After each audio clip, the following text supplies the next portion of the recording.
world's largest button assortment, games, toys, and more. Formula 350 collectibles. Dumpsterware.com. Go buy some merch. Warning, the following podcast contains adult language, adult situations, and lots of sexual innuendos. Viewer discretion is advised, yes. Yeah, I wouldn't let any kid listen to this fucking garbage. Jesus Christ. Welcome to G.A.S.E Radio, your home for gaming, anime, superhero news, and entertainment. Waft in and listen. Here are your hosts, Randy and Luigi. Excuse me. And welcome to a brand new episode of G.A.S.E Radio. I'm Randy Lee Beasley. And I'm joined by... That's right, Andy from Formula 350. We're getting G.A.S.E done early this week. We're recording on a Monday than usual. Tuesday, Wednesday, whatever. We're having a nice Wednesday episode come out this week because everyone's so busy. But that's right, we're tuning in. You saw there's just a live video on the G.A.S.E Radio Facebook page that Tommy the Puppet is back and get ready for some unboxings coming up soon. That'll be starting again next week. And what do you have anything going on right now, Andy, with Formula 350? No, not a whole lot. Kind of dormant until the Chicagoland show coming up, and it's also the same weekend we'll be at the Fest out in Rosemont, the big Godzilla show. Oh, you know this and you hear this. That's where our sponsors will be at coming up soon. Well, yeah, other than that, let's go into the gaming section. Oh, God. When you're feeling low and you want to shoot someone in the face, it's the gaming section. Because you can't do it in real life or you go to jail. And welcome to the gaming section. You excited for this? I'm so excited for the gaming section. I love the gaming section. Oh, yes. The Pokemon Go raid system has finally been updated and is now live for Pokemon Go for all players, and it's insane. The downside is you have to have like 4 or 5 people with you to beat these bosses at the gyms now. But the good thing is, if you beat it, you get to catch a rare Pokemon. Like there's Charizards, like stage 3 of Pokemon are the bosses now. So they're incorporating this.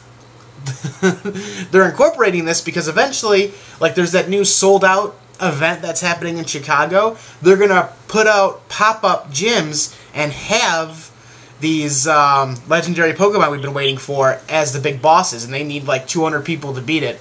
And that's why the Pokemon Go event in Chicago sold out so quickly, is because they're promising either Mew or Mewtwo to be the egg in there, and it's just like, well, shit, now it's like you have to go to get it, and what happens to the people who can't go because it's sold out? I don't know. But it's just cool that they're actually doing something for once instead of it just being a letdown. Sure. This Pokemon Go, it started off strong, got shit real quick, and it's been slowly trying to build its way back up.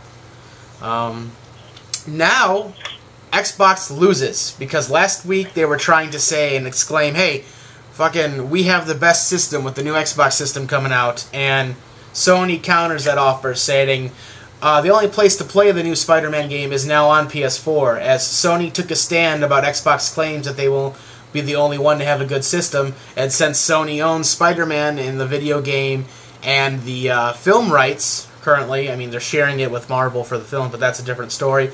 Yeah, Xbox wanted to talk shit and be all big and stuff. Sony denies the game from being able to be played on Xbox, which is great. I'm not an Xbox fan. What do you prefer?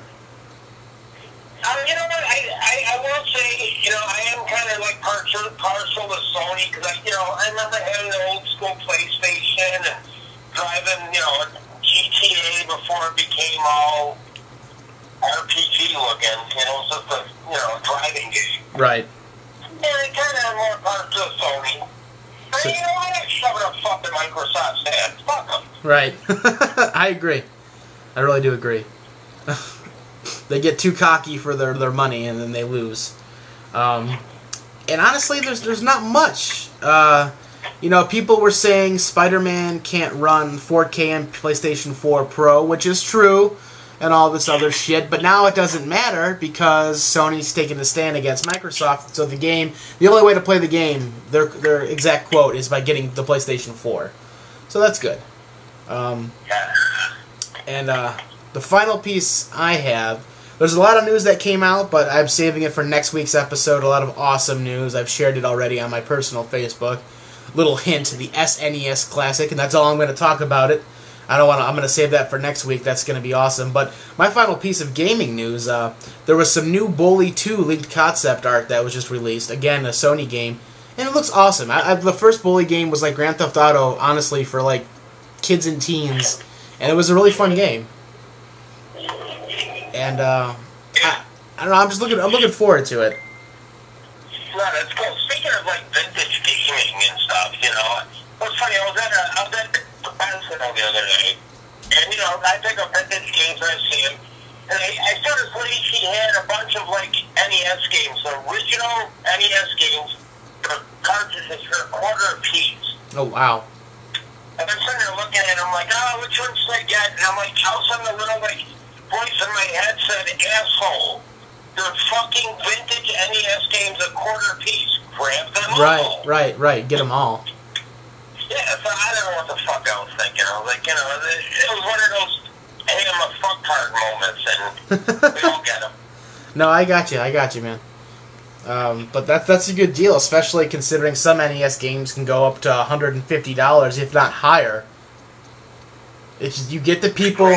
Yeah, you get the people who don't know what they have. They just want it out. You go to the garage sales. Like, I just got pretty much my entire Gundam collection back for the second time in my life. First job I had when I was 16, I got most of them back, and I just got them again at a good deal because they were sold at garage sales, or I fucking sold them to someone who ripped me off the second time. And it's the same thing with the classic video games, man. I'll never, like, I know where all my shit is. Like, I got security cameras in my home. I got the works. I know where all my shit is, where all my cameras is. I got insurance. I got all this good shit.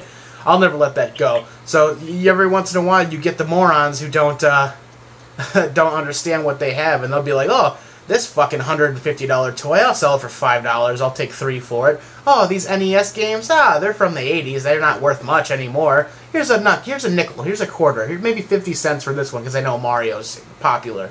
You get the people like that. But yeah, man. That was it. That was it for the gaming section? That was less than... Oh, no, never mind. It's almost 6 minutes. Yeah, so shut the fuck up, Kermit. We get shit done. That's what G.A.S.E Radio is. Yeah, G.A.S.E Radio is this thing. Essentially, it's been me telling the news, man, and I have co-hosts with me, and we just have fun, Kermit. And you don't make it fun. You make it a very rapey work environment. Anime. Animated. Assholes? Possibly. Oh, I think it's everything like that and all rolled up into one fat fucking blunt. And welcome to the... Shut the fuck up, Kermit. Welcome to the Animated Assholes section. We're going to start it off by, once again, talking about some Dragon Ball Super. The Dragon Ball Z Super Japanese edition. The stage is ready. All the angels and all the different Lords of Destructions from the different universes are checking it out. They test it out. The battle for the universe's fates, the Universal Survival arc is finally actually starting. You know, Goku just got Frieza. They all teleport to the battleground. All the other universes start showing up. And there's a lot of characters that are actually scaring Goku with how strong they are. And Goku doesn't get scared. He usually gets excited if there's someone stronger than him. This time he's getting a little nervous and getting a little scared, and of course you can't fly unless you are naturally born with it. Like, Superman reference, the only reason why Saiyans can fly on Earth and other places is because of the gravity difference. If you're a creature in the Universal Survival arc, and you were born with the ability to fly, like if you're a bird creature or something, you can fly. But people who have to master the Kai abilities and the Chi and all that other shit to fly, that's not allowed, so no one can fly, so that's scaring people too. And of course, Frieza meets his doppelganger from Universe 6, and yeah, you know they're gonna betray people. That's all.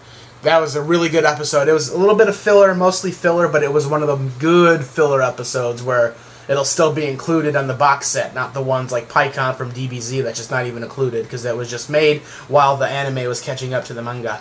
But yeah, Dragon Ball Z Super English version, Goku and Vegeta eat all of Whis' pizza in the fighting dimension inside the staff, and there's a funny ass comment where Vegeta makes fun of Beerus and calls him an ass, and Beerus starts chasing him around. But meanwhile, Gohan's getting killed by Frieza. Piccolo just died.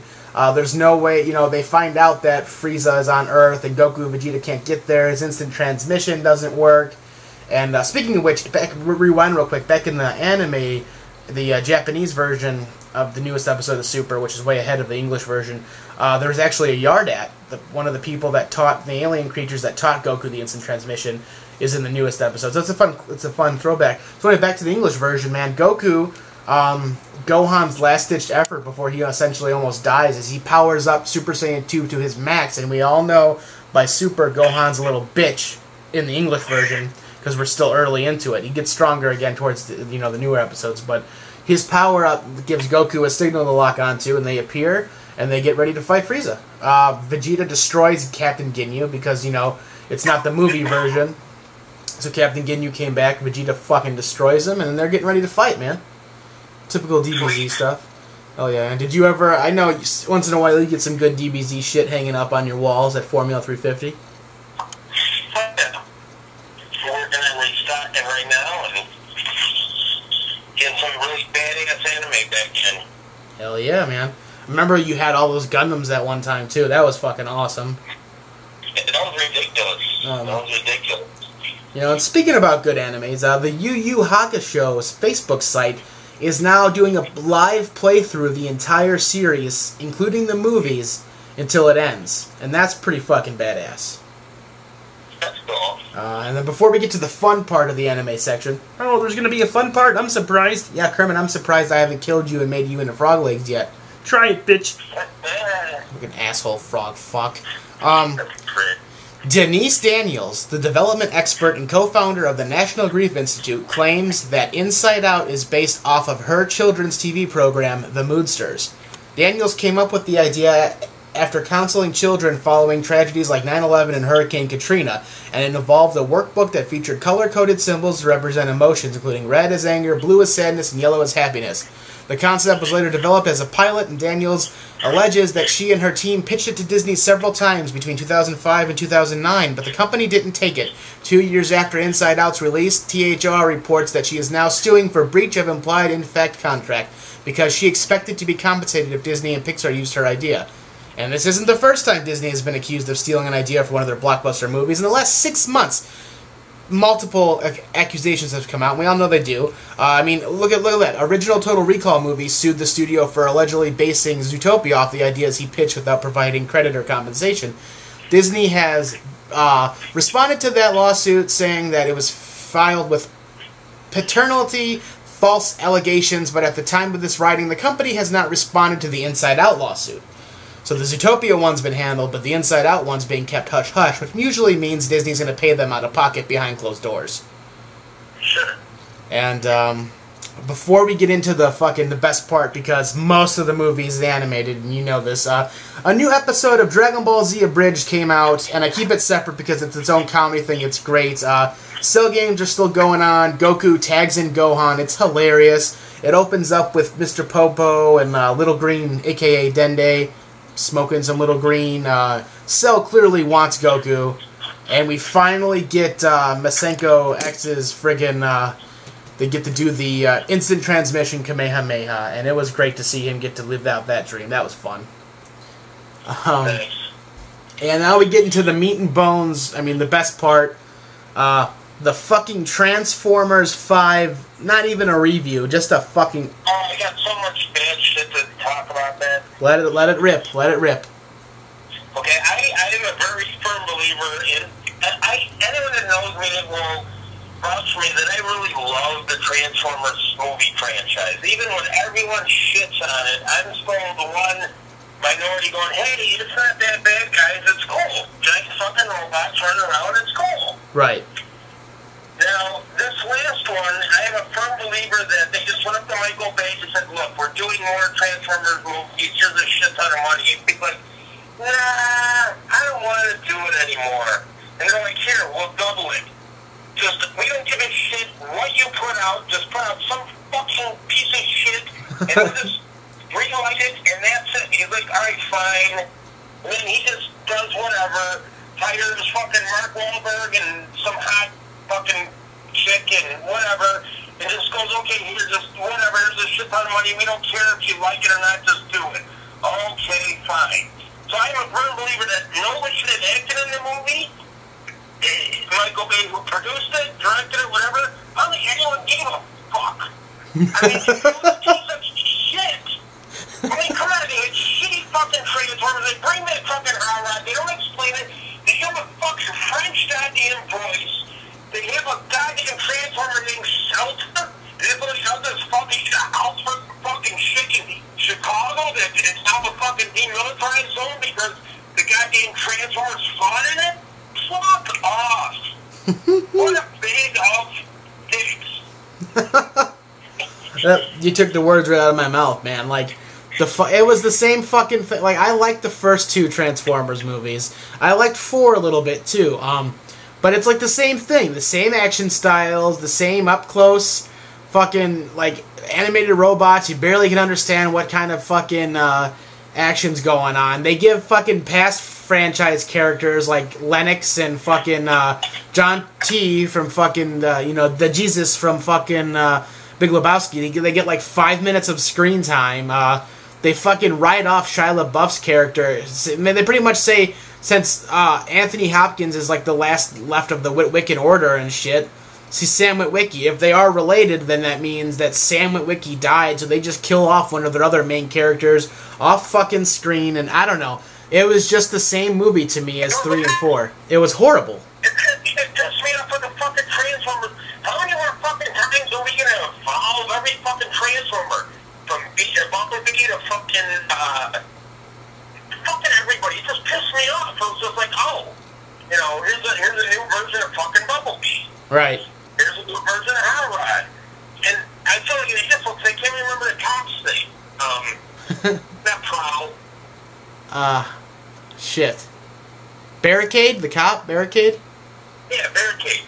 Oh, yeah, they like transition, they like change them. And it's like, the only way you know was fucking Barricade because it said to protect or to punish and enslave.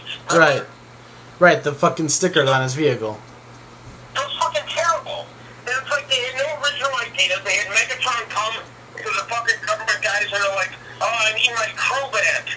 And then they show like, it was just fucking terrible. They show all these Transformers like in robot mode. Oh, I'm gonna fucking kill you, this and that. They're like, oh no, you can't have him. He's too crazy. It's so fucking stupid. Shit. It basically, instead of a fucking movie, correct me if I'm wrong, they basically said, hey, we're making more goddamn 6 Transformer movies and fucking ruining more of their fucking childhood memories. Oh god, yeah, no, I agree. It was... Mark Wahlberg got like a fucking piece of metal on his arm and it was Excalibur. I don't know, man. Like, they just not thinking anymore. They're like Nazis, Merlin, fucking... Let's bring in, like, the next movie, they're gonna be like, fucking elves and orcs and Transformers. Middle Earth. It's terrible. It was just stupid bullshit. It was just... God, just stop. I would have rather seen them fucking reboot everything than continue on with shit. Yeah, I agree, man. That's what it needs, is... It needs to be Incredible Hulk, man. Like, you need to wait like 5 years and just remake it, man. Give us something we want. But I know everyone shits on Michael Bay all the time.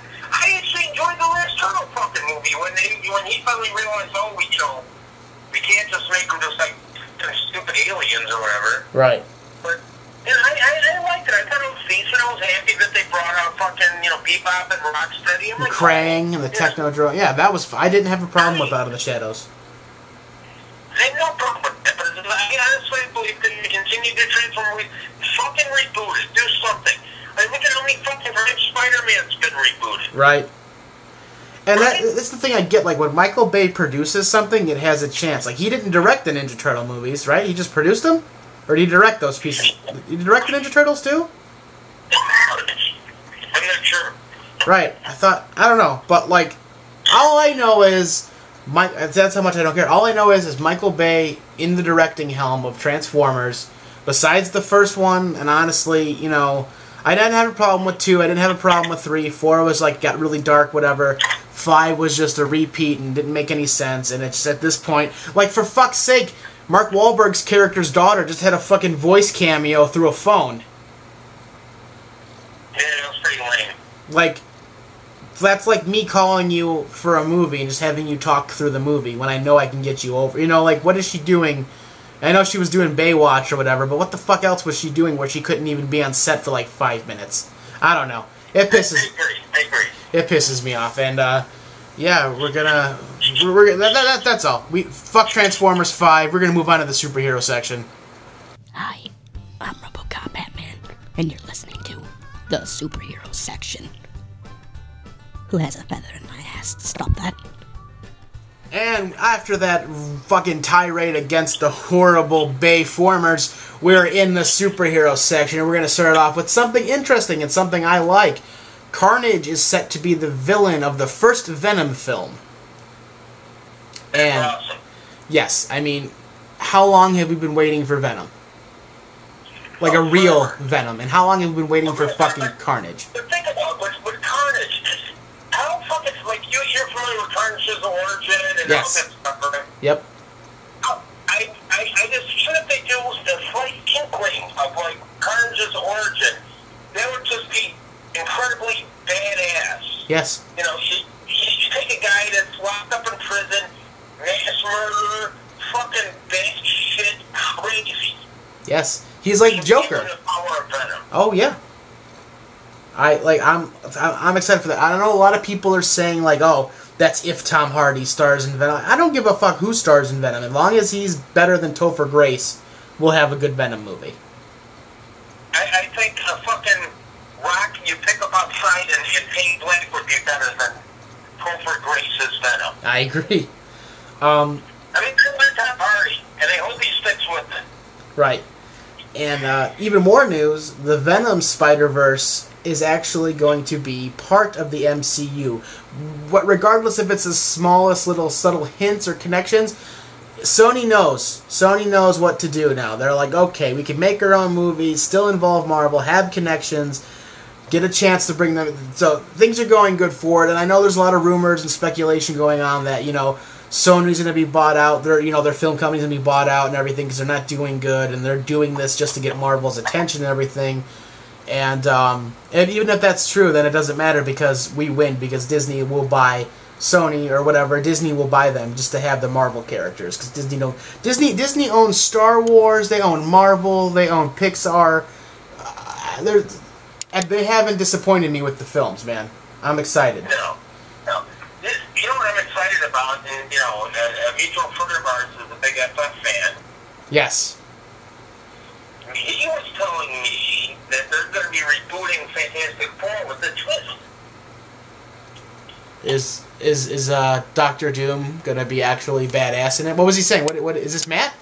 What he said was that they're going to re-release Fantastic Four movie, but they're going to kind of revolve around through the eyes of Franklin, and I don't remember what his sister's name is. Susan? No, Susan's the mom. Oh. Franklin's sister. Oh, okay. I can't remember what the name is, but it sounds pretty cool, and he's all excited because then it's got to involve his favorite villain, Annihilus. Right. Because if it wasn't for Annihilus, none of this shit would happen with Franklin versus his group phone. Right. So I mean, that would be something new that we haven't seen, because I liked the original Fantastic Four movie. You know, that was before the MCU. It was before they had a handle on it. The second one was Rush with the Silver Surfer and everything. I don't speak of... The original FF movie, I actually like the one that Corman did. Oh, like the campier one back in the day? Yeah. Hell yeah, man. Where he had like a budget of like $1 million. Yes. It was pretty fucking cool. It was, what it was made of? it was more faithful. It was more faithful than Fan Four Stick. The newest one, the reboot one. Oh, God, I fucking hate that movie. We don't speak of that movie. Every person, even if it's someone I don't like on the convention scene, we always agree. At least we don't speak of Fan Four Stick, because fuck that movie. Right. I honestly think it's worse than Batman and Robin. I do. Yeah, Batman and Robin was pretty pathetic, and I'm a big Batman fan. Right, but I would watch Batman and Robin 3 times before I would sit through 25 minutes of Fan Four Stick. Fuck that. And I'm calling it that again because there's the stupid fucking titling of that movie. Oh, Yeah, God I agree. damn it. I hate that with a passion. But yeah, no, I'm looking forward. I hope everything gets fixed, and I really hope in the future one day we get. I mean, I don't hate on all the X-Men movies. Some of them were bad. I just hope one day, just like the comics, all the movies can be a part of a universe. But That would be nice. yes. And then we're going on to X-Men. Speaking of them, the Dark Phoenix released some set photo images showing the Danger Room and dude from Split coming back, shaving his head to play Professor X once again. And I'm pretty excited. Hopefully they get the Phoenix done correctly this time.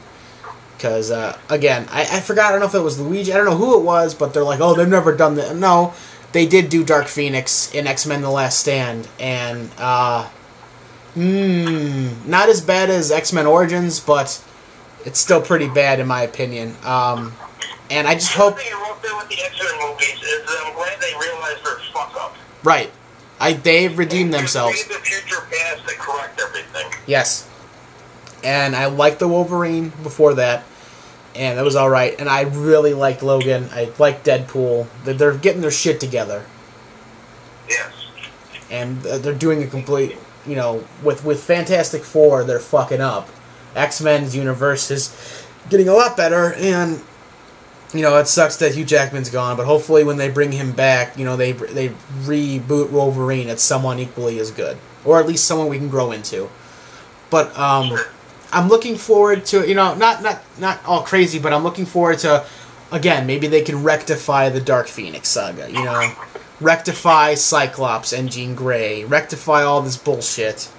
I'm gonna give it a chance. I'm gonna give X-Men Dark Phoenix a chance for sure.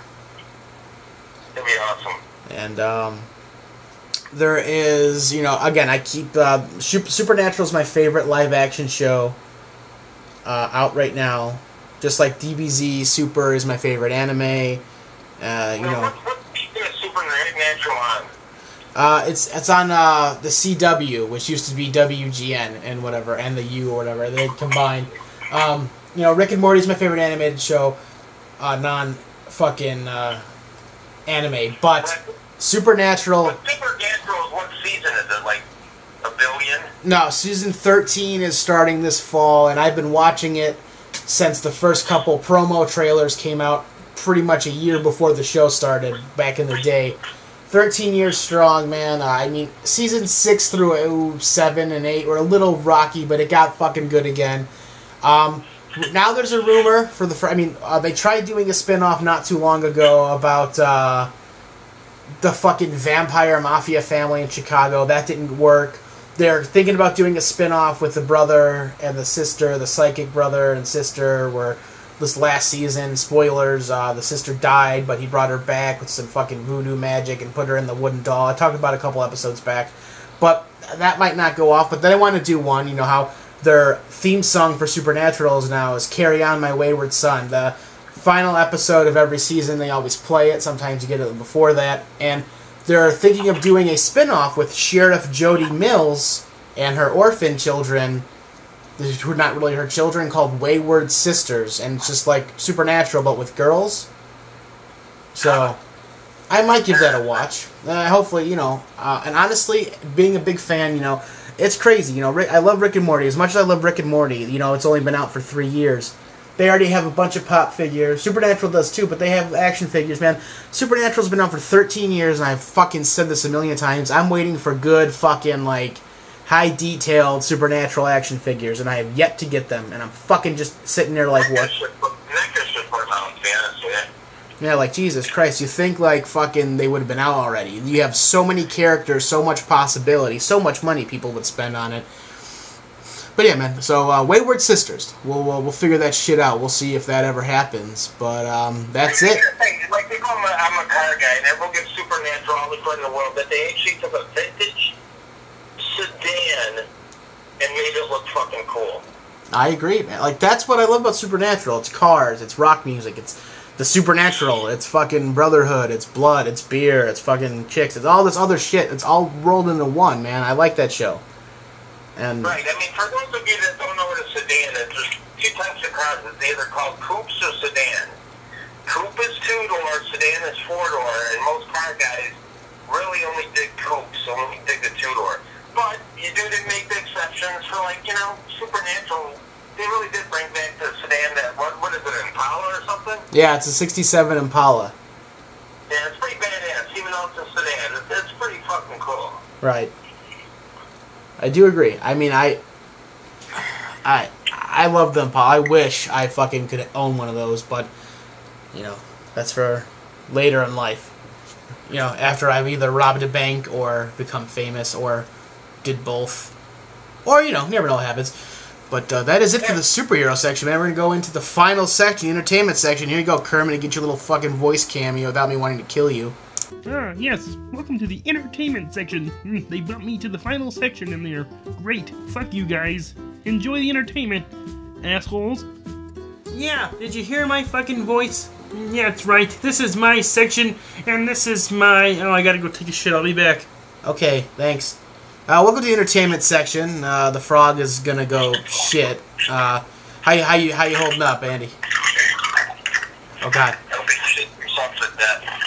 Oh God. So anyway, entertainment section. XXX4 is officially happening with, of course, Vin Diesel reprising his role and leading the fucking pact of the Super Warriors or something shit now. I don't know. I didn't watch the third one with high hopes, and I didn't leave with high hopes because it was just a bunch of fucking shit thrown together. I wasn't a fan of the third one, but we're getting a fourth one. You know, yeah.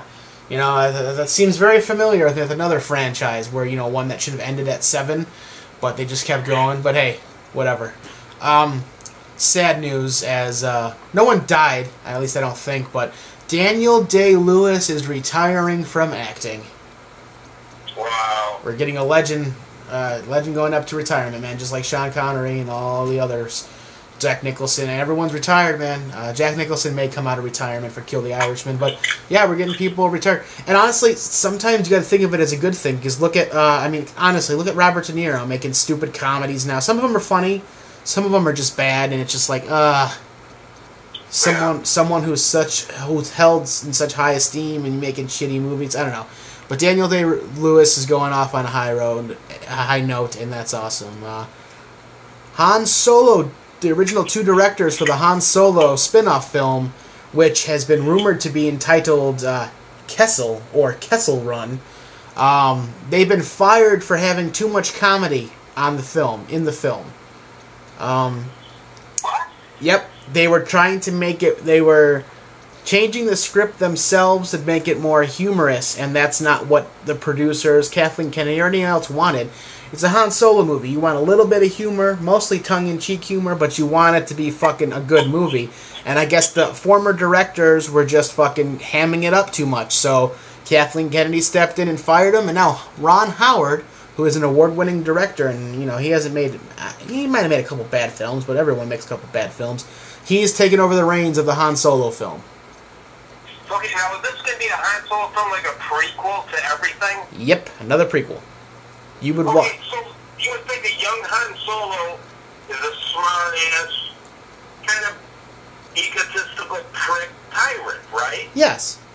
Okay, so you can see some kind of smart-ass funny things. Right. But not to the extent of almost having it being Porky's in space. Alright. That's a little too much for Han Solo.